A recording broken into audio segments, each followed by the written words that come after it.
They will Not though. yet. Not yet. Yeah. So I So guess we could, oh, go ahead.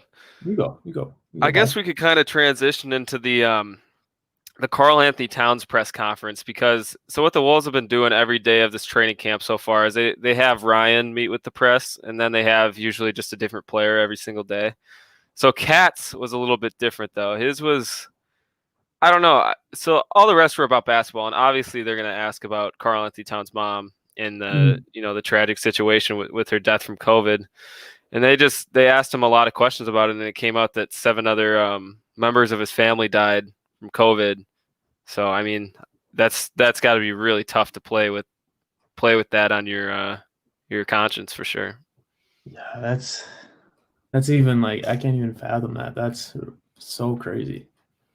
Yeah, it's just like I don't know because each one of those seven family members is just another connection that's lost. And it, I think the bigger thing is too is in such a short period of time that all these people in his life are leaving. He kind of called it like he said he's been so fortunate his whole life, and when this finally hit, it was like a reality check. Like, oh man, like this is real life. Like death Yeah, happens. yeah. But just the fact that he's out there right now and he's practicing with the team is so respectable and just you Yeah, for sure. and especially Yeah, go ahead. especially with his like work ethic being questioned in the past, just like the fact that he's out there right now and he's with the guys and with the team, and this might be the best thing for him right now, to be honest, is being out there and just getting his mind off it. But that's got to be so hard for anyone. Yeah, and I think I don't know. There's like he got asked the question too, is basketball is therapy? And he said, I don't know if it ever can be my therapy again. And like, yeah, like some people are gonna be like, oh, like does he not like it anymore? And it's just like, no, like I think right now he's just going through a really tough time, and I wouldn't even be mad if he had to take the season off just mentally. That's just it's stuff that happens. I mean, you can't be mad at that, but No. it says a lot about his character that he's out there, with the teammates trying to, push this team into the playoffs for sure. Yeah, and that it shows that he's really dedicated to the organization, and I mean the organization's dedicated to him, and it's a really good sign as a Timberwolves fan. And just like to see some of the comments in the on the Tim whenever time the Timberwolves would post about practice, they'd be like, where's Karl Anthony Towns? Like, where is he? He's never at practice. Blah blah blah. And just like I don't know, that kind of made me upset.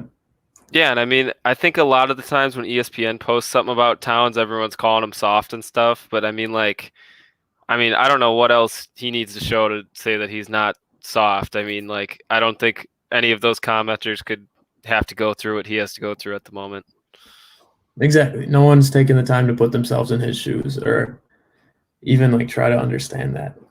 Yeah, and I think he's around some great people, and I think some of the people, have kind of almost been in the same situation. Like you look at Ryan Saunders losing his mom and dad, so I think he really loves Ryan too. So I think that's a really good bond to have between the two, and they can talk about it and share their feelings.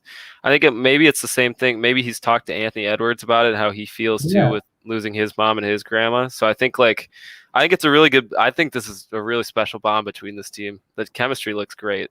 Yeah, you see those videos that they post, like the team might getting hype after practice. Have you seen those? Yeah, those are sick. Yeah, like that just gets me hype and like yeah, and also with Cat, you see him wearing the New Balance shoes. What's up Yeah, with that? those were. I thought. I mean, so I think his Nike contract expired this year, so I think he might be a sneaker free agent. So I saw him Did wearing Adidas the other day too. So I don't know. Maybe he's just. Yeah, he's just testing out, see what he likes, but I feel like he's kind of a New Balance type of guy, to be I honest. really. So who is there any like big New Balance basketball players at the moment? Kawhi. Kawhi's New Balance. Okay, so like I feel like some of the like regular shoe brands like Puma and New Balance and even Under Armour too. Like they're kind of starting to come out and gather some traction on some players. Oh, for sure. And it's kind of off topic, but I just watched a documentary last night called Gap Year, Yeah. and it was about Darius Baisley. So he was a rookie last year on the Thunder. He got picked 23rd.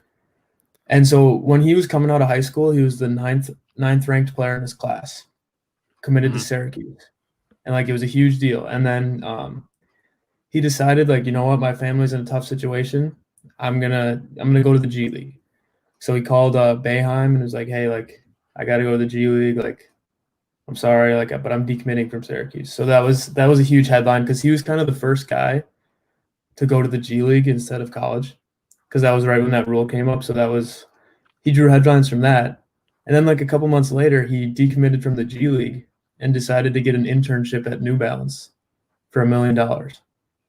Yeah, that's awesome. I mean, like that's awesome that he was one of the first ones to pave that route. Because this year especially, there's some top prospects like I think Jalen Green and Jonathan Kuminga, who are both top 5 in the class of 2021. They're doing the G League this year, and like Yeah. I'm sure they're going to turn out great. Like, why not make money and like just do what you love all the time if you know you're going to be good at it?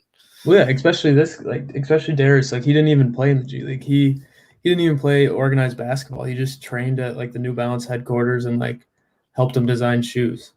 And that's all Yeah, he did that for a year. he's definitely living his dream too, I bet.